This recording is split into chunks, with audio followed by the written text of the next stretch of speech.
Greetings, sir, and I welcome you. If you're visiting this channel for the very first time, then a very special welcome to you. I think you'll want to subscribe to this channel because this is literally the only channel that I am aware of, and many are aware of, that really understands marriage holistically. We don't have this Western psychological approach, which is finding all the wrong things and labeling. We're all about the orientation. It's goal-oriented, that we want our marriages to deliver. I used to be a divorce mediator. That was over 22 years ago. And so I got into this because a couple asked me to help them save their marriage. I'm an expert in communication and resolving problems. And when I started diving deep into marriage, preparing for them, it was an amazing experience for me because I discovered a marriage that people don't know about. I didn't know about it myself. So this topic, our top 10 things a good husband does, you will find to be exquisite, highly useful. It will help you recognize what's missing in your marriage and help you move forward. Now, when I say moving forward, a lot of people are learning so much about marriage from these videos that that's all they need. But people who are in trouble in their marriage should take this only as an introduction to real marriage teachings and go on and get into our course for men because you're a man, and maybe just read one of the books, and you could go through the articles, but this is the place. So getting right into this, top 10 things a good husband does. Number one is he listens. And you hear that all of the time, and it sets up this image in your mind of sitting there like an idiot and just listening as your wife goes on and on. It's because we're not taught the differences between men and women, and we should be. We should go through elementary school learning the differences. Now they're teaching that men and women are the same, gender neutrality, all of that. It's total nonsense. It's stupid. I don't know why they do it. Maybe it's a distraction from something. I don't care why they're doing it. I'm not political. This is about common sense. Men and women are quite different, and women have this need, this innate need to speak about, and these are generalizations, but they're mostly true, to speak about whatever, for whatever reason. I can't tell you why. I can just tell you that it is a real need, and that because you married your wife seeking all the benefits that she brings to the table that are aligned with the benefits that you like intimacy and affection and having a good partner and all of that, we need to learn how to appreciate our wives for who they are. Most men are impatient. At best, they'll sit there staring off into the distance, pretending to be listening, and that isn't good enough. A good listener is getting where their wife is coming from. This is important. There's no time limitation of how long you have to do it. There should never be a designated time for you to do it. When she speaks, you listen. You don't just hear, you're listening. And you're hearing with a depth of attention that she will recognize. Now, why is it a good husband that does this? Is because it's sending a signal of caring, which is everything for your wife. Number two, a good husband smiles. He's smiling all the time. We don't smile in the West. When you go to other countries, especially in Asia, you'll notice that people smile a lot more. I don't know why this is the case, but our communication is verbal, facial, and physical. And that facial expression of smiling is sending a message of contentment. You don't want to be around your wife when she's pouty and miserable, and she doesn't want to be around you when you're pouty and miserable. And a human being should never be pouty and miserable. None of us should ever. There's never an excuse, because we have, and this is important for your marriage, you have free will. This doesn't mean that your mind has free will. You have free will to control your mind, and therefore if your mind is feeling negative, it's on you to change it and to make it positive. And you may say that is easier said than done. If we had, and I agree, but if we had learned growing up that our mind is a possession and not us, and that we have full control over it, then it wouldn't be so difficult. Like if you were to take the course for men, because if your marriage is in big trouble, that's what you would do, is take the course for men. It's the very first thing we get into. Because if you cannot master your mind, if you cannot control your mind, you cannot be happy. If you cannot be happy, you cannot infuse your marriage with happiness. And that's breaking your marriage down. Now's a good time for you to subscribe to this channel so you can visit again and again. Number 3. This is very, very important. Express adoration. It is a step beyond appreciation, where you literally adore your wife. And if all things were removed from, you might say, from the palette of your lives, and it was just the two of you, you could more easily express adoration if you weren't distracted. But adoration, expressing it, opens up your hearts and creates that bond that produces the amazing marriage that both of you seek, that you want as much as your wife wants, that she wants as much as you want. We get married to be happy. We get married to experience love. If you're not doing those things that cultivate those two gifts, then you won't get them. It's law of cause and effect. Number 4, a good husband learns about marriage, which is why subscribing to this channel will help. If you go through the comments, you'll see so many people are learning about marriage for the first time, just as I did when I began this process of helping individuals and couples. I had to learn about marriage because all of the information out there is nonsense. I want to use a different term, but I won't. I don't want to be vulgar. It's misleading. It's wrong. Even if you go to marriage counseling with traditional marriage counselors, and we are now training en masse marriage counselors who are aligned with the principles we have here. You might want to look into that if you're a minister or if you're already a therapist. And I really appreciate marriage counselors and therapists because they get into their craft because they want to help others. Social workers are like the most wonderful people in the world, but they're mistaught. And I like to think of myself as the Galileo of marriage, because in his time, everyone thought that the world, this world, was the center of the universe, that the stars and the moon and the planets revolved around Earth. And anyone who suggested otherwise sometimes were killed.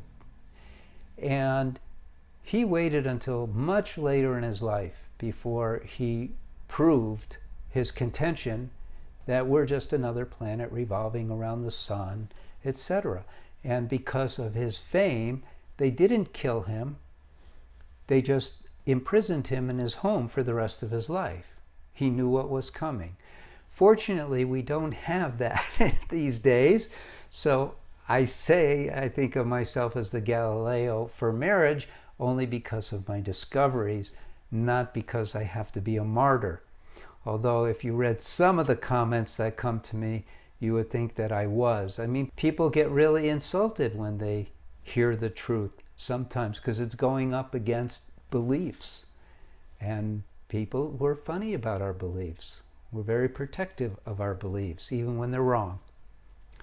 So learn about marriage the right way, and there's a positive reason to do so. I redefined marriage. I came up with a definition of marriage that you won't find by Googling or looking in the dictionaries.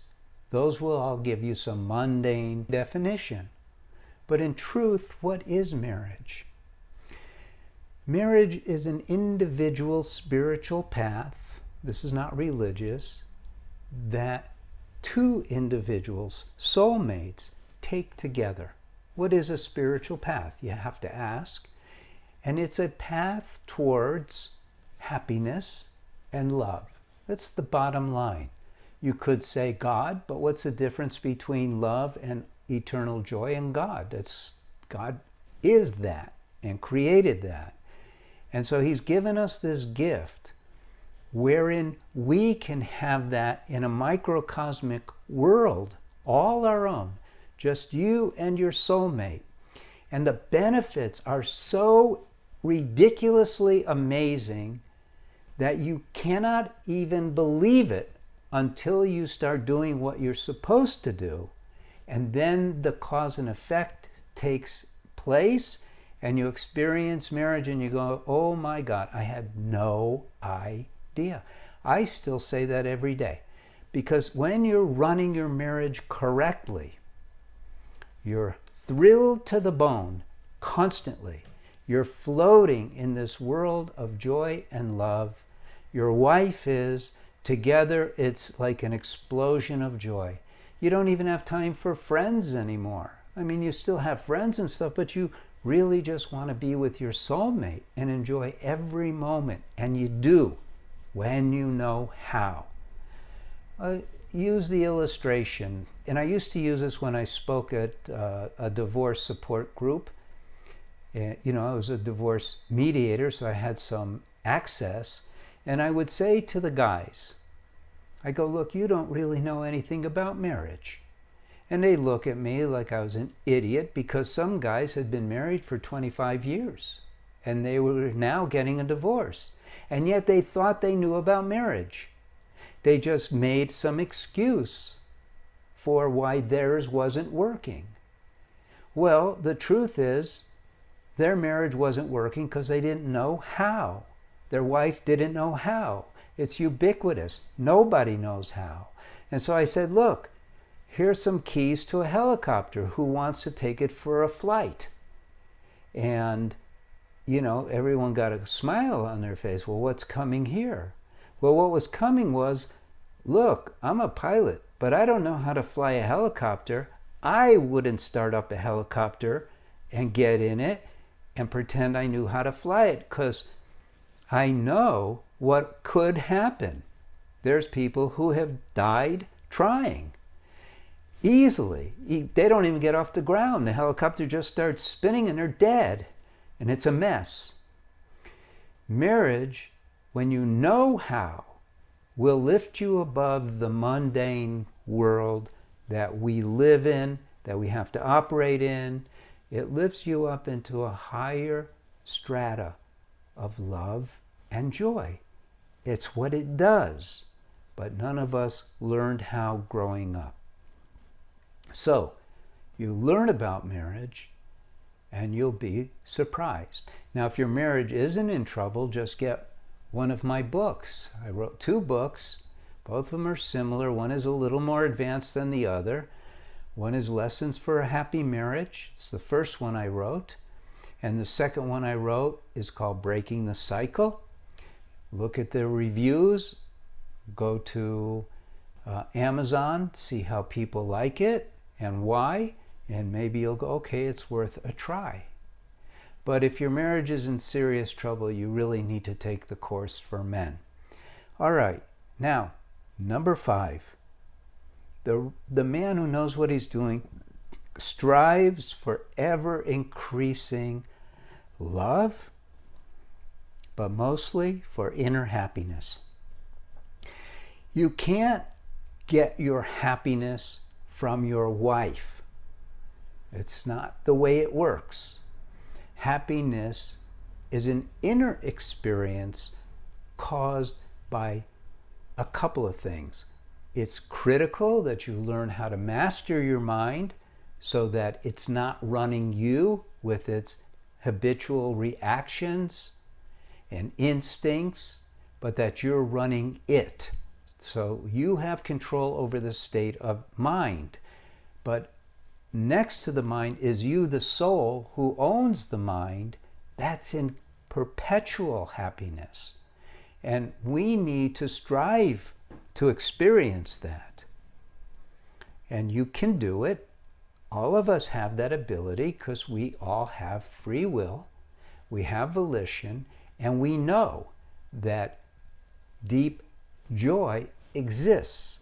Not the kind of happiness when you get a new car, but deep joy within. You've experienced it yourself at different times, like when you see your kids sleeping and your heart just opens up. That's the real you, not the mind. In fact, the mind, if you can think about those times, the mind jumps on that right away, wants to close that off. It's almost like the mind is afraid of it because it is spiritual and the mind is not. The mind is mechanical. Not that mechanical can't be spiritual, but the mind is a machine and it wants to rule over you. Okay, so strive for ever increasing inner happiness. Next, number 6, I guess, remembers important dates. I'll be honest with you, this is a tough one for me. Maybe it's easier for you. You know, I'm kind of older. I don't have my devices reminding of things all the time. But it's important to do that and remember them in the right way. For some reason, again, this is like the listening thing and the speaking thing. It's a very important thing for women. Anniversaries, birthdays, special occasions. And you don't have to fall in line and make it important to you too, but you should. Why? Because it's giving to your wife, and it's all about giving and giving and giving. The more you give to your wife, the happier she will be. It's not about the gift, because remembering a date is not a particularly awesome gift, but it is a gift. And she will feel it, and her appreciation will be tangible. And you're there because you love your wife. You got married because you fell in love with her. You saw the real her when you saw that she was your soulmate. But we don't live on that plane up here. We live on this mundane plane. The more we do to lift out of it, the happier you will be. Okay, number 7. And this is not so easy because it's ubiquitous to complain and criticize. It's accepted, but it's not correct. It starts with a judgment, which is selfish by nature, that our opinion is more important than the opinion of someone else. Our behavior is better than others. And complaining and criticizing is saying that.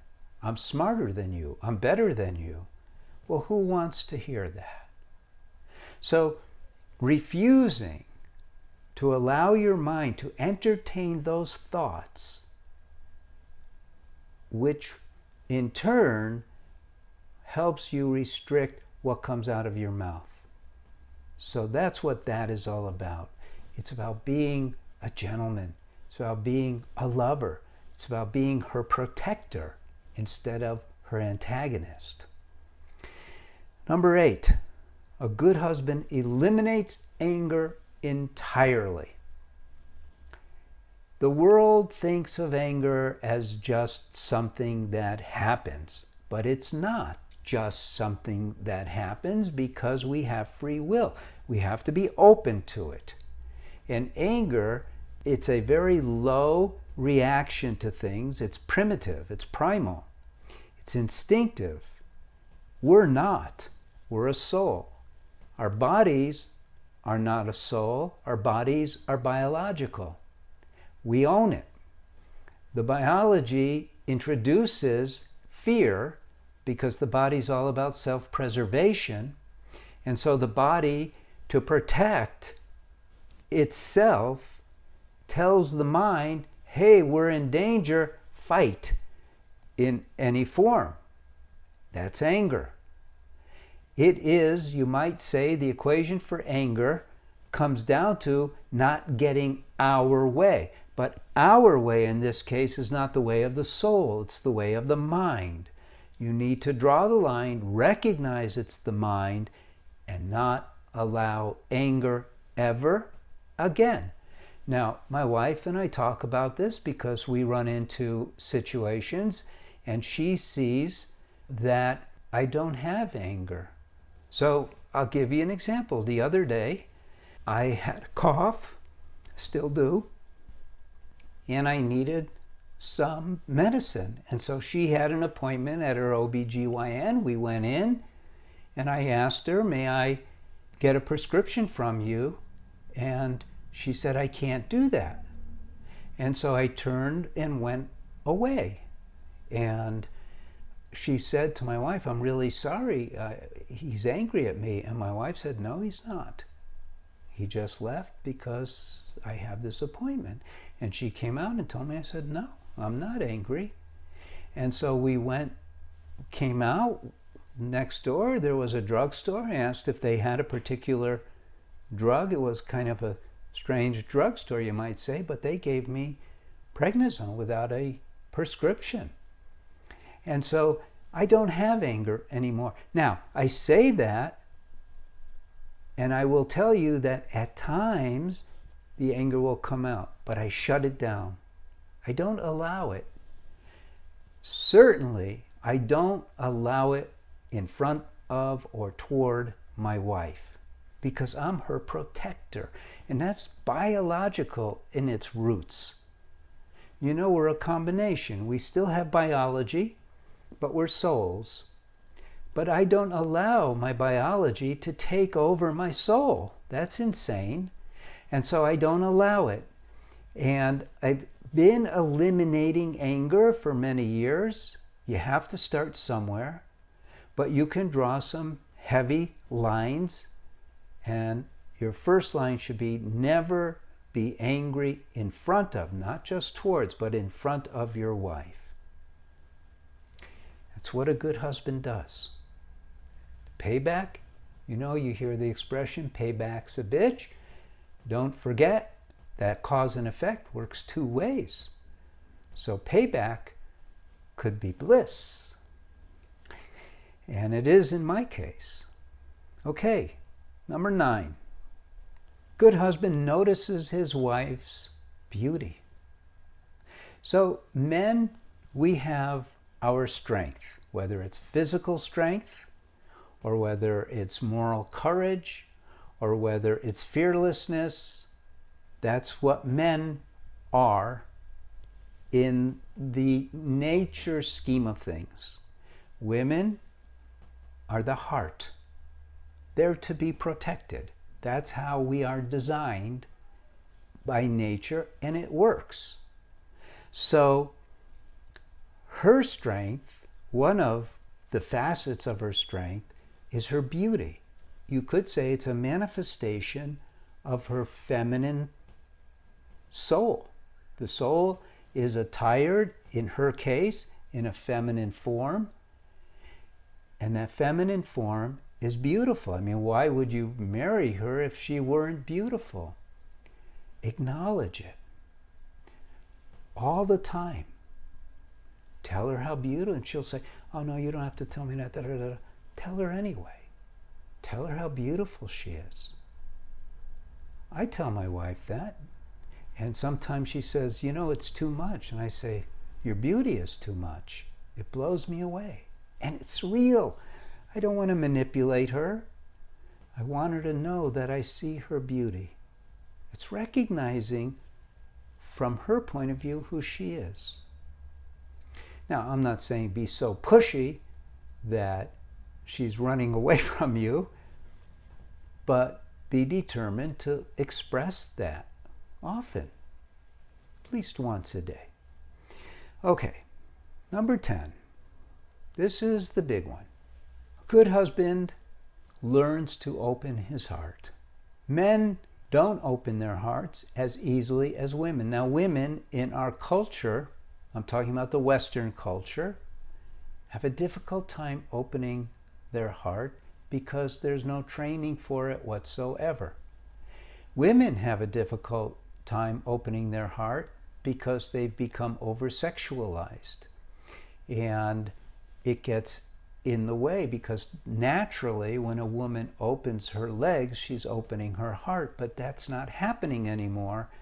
Women have been defeminized in the West because of this insane women's liberation movement, and I call it insane because I'm not going to say they went too far, I'm going to say they went down the wrong road. It's true that women in the mundane world should be respected and treated as equals or better, but they're not men. They shouldn't try to be men, and they don't have the same interaction with the term is sexuality, but sexuality is totally misunderstood. Sex should never be recreational. I say never. Occasionally it's fun, but it should be used as a tool, a device for connecting with your wife. And it really shouldn't occur outside of marriage for the woman's sake and for the men's sake, but mostly for the woman's sake, because it desensitizes her and layers start forming over her heart. But as a man, you too have to learn to open your heart. You need to cultivate that love, devotion, appreciation, all of these qualities of the heart. So you start seeing your wife for who she actually is to you. Men marry women because men have a difficult time experiencing love. We say, oh, I love you, I'm so in love, but it's loaded for a man. It's not the real deal. We do feel it, and it's driving all those other pseudo feelings of love, but opening your heart takes effort, it takes knowing how, and when you start doing that, your marriage will become unbelievable. I would not have gotten into this and created a foundation and all of this if it wasn't so amazing. I had a very lucrative practice. It was in San Diego, California, and I made lots of money, and it was great. But as soon as I discovered these truths about marriage, I couldn't bring myself to do it anymore. And I had a client who came to me at that time. I worked with hundreds of people, and said, my wife is adamant we're getting a divorce and we want to use you. I had some failures with my practice in the early days, and I said, I don't do that anymore. And he begged me and begged me, and so I helped him by going through his papers and stuff like that, but I don't want to do it. And so I don't. Now we have a lot of subscribers, we have a lot of likes and views. We're starting to attract more and more therapists and clergy to our way of seeing marriage, and we're starting to gain some traction. And this is where it's at, learning how to be married the right way. So opening your heart is something that should always be moving you in the right direction. It's a lesson. I don't think mine is completely open yet, but it's getting there. It's a process. It's a difficult process and well worth the effort. I hope you appreciated this video and got something from it. I hope you visit again. I hope you liked the video. I hope you are a subscriber now, and I hope you go to our website and see our offerings and let people know about us. Again, my name is Paul Friedman. I am the founder of the Marriage Foundation. I appreciate you. God bless you, and take care.